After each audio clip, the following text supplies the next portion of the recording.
Here we are, Palo Alto. A little different this time. I'm not at Rinconada Park. They changed the event location. They're taking over El Camino Real, which apparently means the King's Road, or something like that. So they're turning it into the No King's Road. So anyway, we're going down El Camino Real in Palo Alto, California. Protest Trump, PDEX, the war in Iran, like the Epstein files. There's so many things going on right now, you guys. It's overwhelming. Alright, we finally made it. Let's take a look at some of the signs here.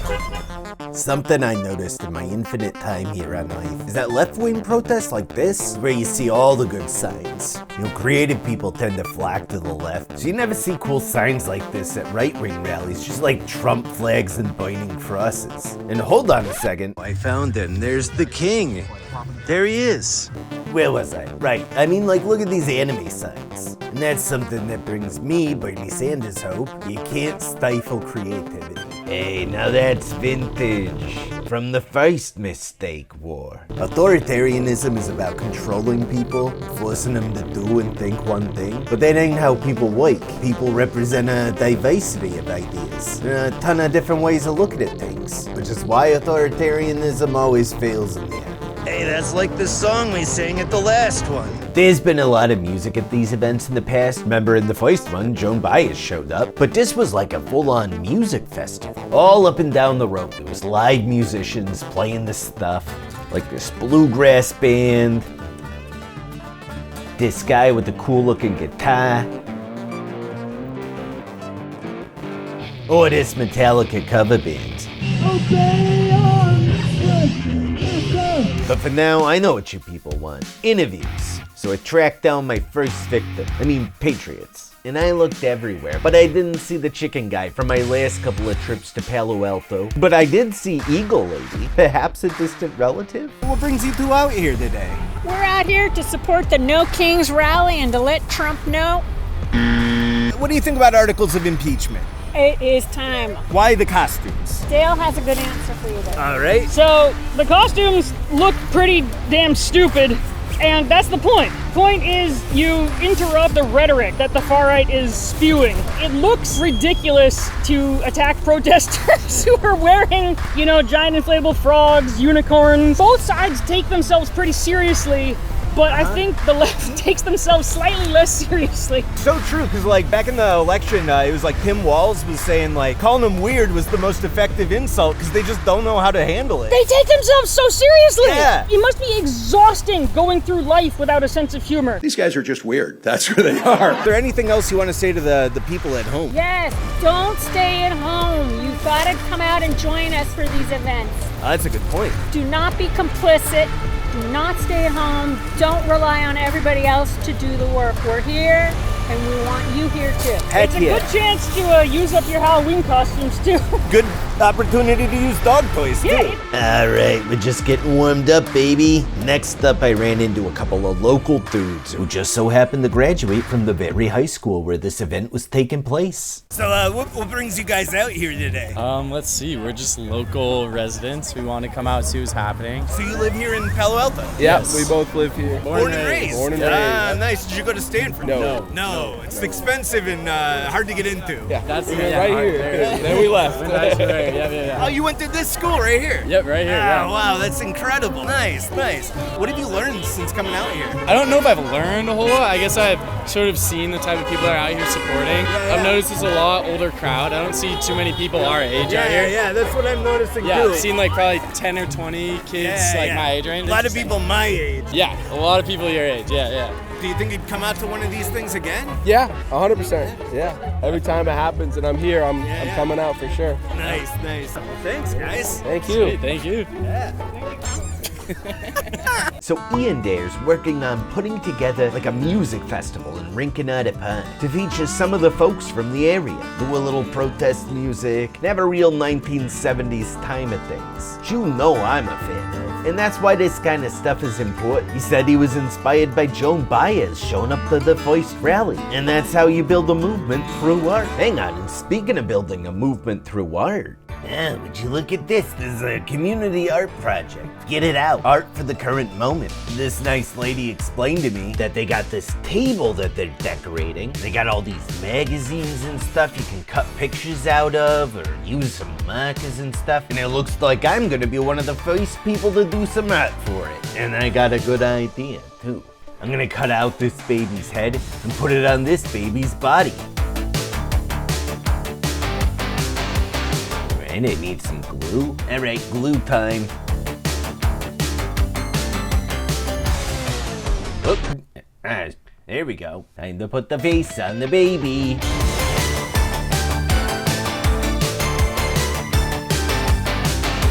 All right, our art piece is coming along.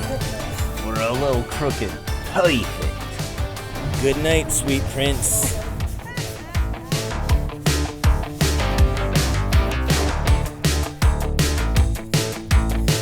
Reminds me of that Nirvana album cover. And of course, I had to sign the democracy scroll again for good measure. All right, here we go. Whoop, there goes the pencil. Yeah. Burn. Perfect. And after signing, I got to pose for a picture. It turns out these guys were doing interviews too, for this school newspaper. Back in the day, the guy holding me used to do work for the school newspaper too. So he convinced me to give these aspiring journalists an interview. Hey, how you guys doing? You're here with a school newspaper? For the Monta Vista newspaper called El Estoque. Okay. And we're covering the No Kings protest today. Yeah, same, honestly. I saw you guys interviewing people. I thought I'd stop and interview myself.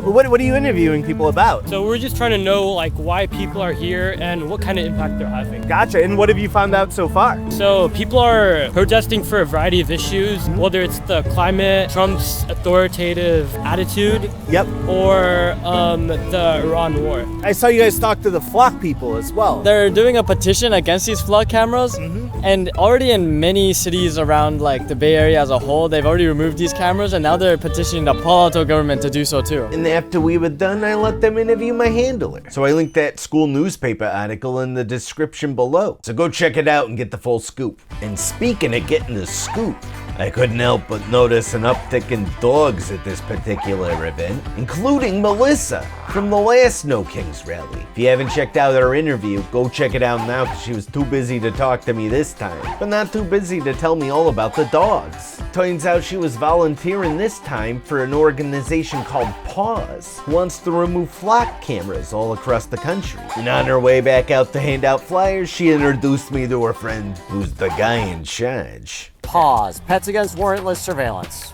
We are here to oppose flock surveillance cameras that have been put up all over the Bay Area, and they've been abused all over the Bay Area. Gotcha. And so how do I recognize a flock camera? Bernie, I can show you right over there because we actually have, you see where there's some arrows pointing up to a solar panel?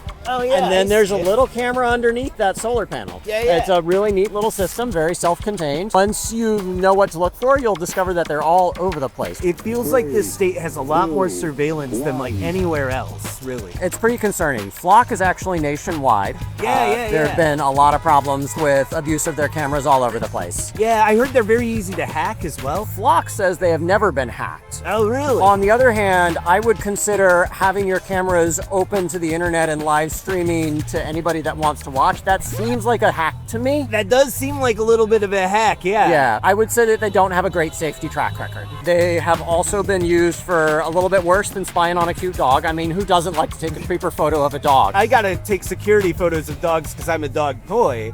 So, I learned that there had been multiple cases where someone got unauthorized access and used it to stalk their ex and their ex's partner. Oh, really? There's that statistic that I always hear about the police being like 40% of them are domestic abusers. So if we're giving them access to the flock cameras to just stalk their abuse victims. You'll have to fact check me on this, but I believe it was actually a police chief in Georgia. Oh my gosh. To be fair, he was caught because they did have an auditing system. However, what we've found since we started to file public records requests is that the Flock CEO doesn't like those. And now even the FBI has told officers that are searching them, don't put in the reason for your search. So their reaction to discovering that these are insecure has been to try and hide it rather than fix it. That's crazy. That can't be legal, right?